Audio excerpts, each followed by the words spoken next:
Pouvez-vous nous faire part de 2 à 3 grands projets auxquels vous avez participé?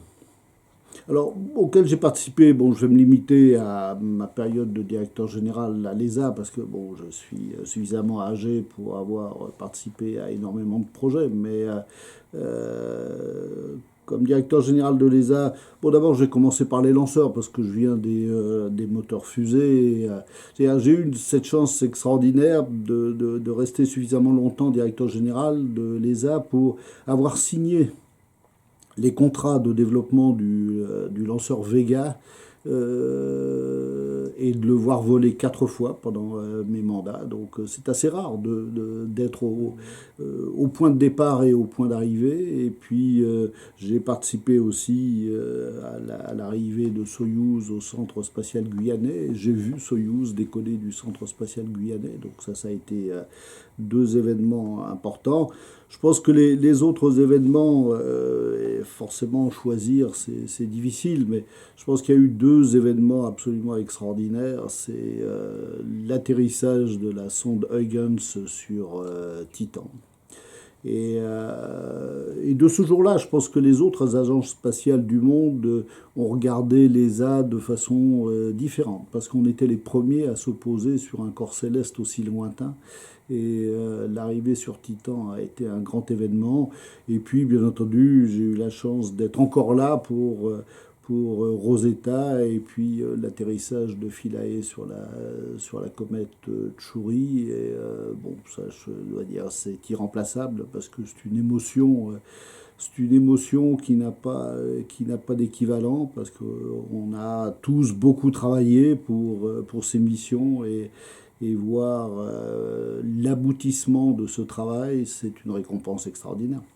Et la navette spatiale aussi? Alors j'ai travaillé, alors ça je n'étais pas allé à l'Agence spatiale européenne, j'étais ingénieur quand je suis allé travailler effectivement aux États-Unis sur les moteurs de la navette spatiale américaine. Et je veux dire que grâce à Jean-François Clairvoy, qui est un des personnages clés que j'ai pu rencontrer, j'ai pu lors d'un de ces vols aller toucher la navette spatiale la soirée d'avant le décollage. Et donc ça c'est un plaisir aussi qui reste de façon définitive dans mon cœur. Ouais.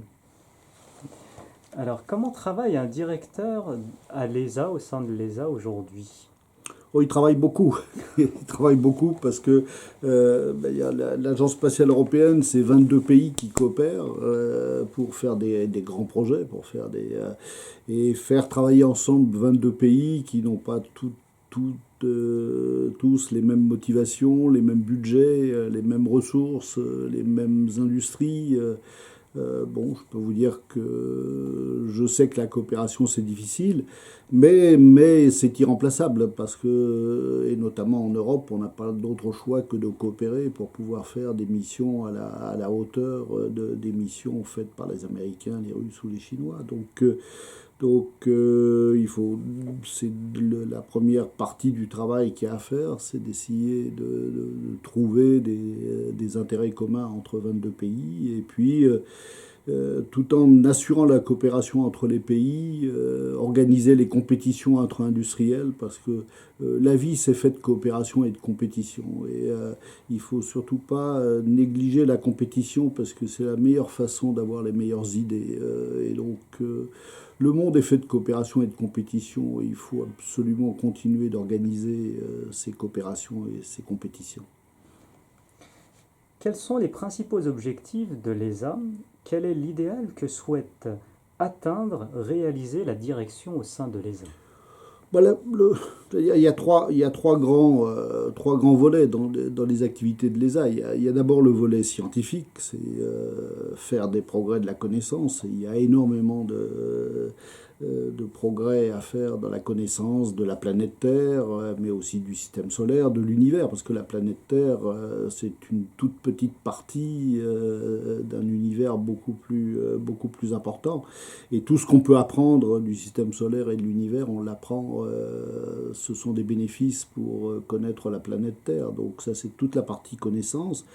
Il y a la partie service aux citoyens, c'est-à-dire que maintenant, il y y a de plus en plus de satellites qui permettent de rendre des services aux citoyens sur la planète Terre. Il n'y a plus un seul citoyen, en particulier en France, qui puisse vivre sans les satellites, que ce soit pour les télécommunications, que ce soit pour la navigation, que ce soit pour la prévision du temps. Même si les citoyens ne s'en rendent pas compte, chaque citoyen utilise l'espace chaque jour. Et donc ça, c'est la partie service aux citoyens. Et puis, il y a la partie compétitivité de l'industrie européenne pour créer les emplois et pour justement faire en sorte que l'industrie européenne soit compétitive par rapport aux autres secteurs dans le monde et pour pouvoir vendre, conquérir des parts de marché et puis créer des emplois. Du point de vue de la quantité financière, financièrement, on est combien? On est situé 4 fois, enfin on a un budget 4 fois inférieur à celui des États-Unis, enfin celui de la NASA. Ouais. D'ailleurs, mais qualitativement, on est sur, enfin entre guillemets, oui, on fait bien mieux, oui. Avec un budget plus faible, on fait, je pense, bien mieux que les Américains. Bien sûr, on ne fait pas tout ce que les Américains font, parce qu'on n'a pas les mêmes budgets. Parce que, oui, le budget de l'ESA, c'est 4 fois moins que le budget de la NASA, mais la plus grande agence spatiale du monde, ça n'est pas la NASA, c'est le département de la Défense américain, qui a aussi un programme spatial très important.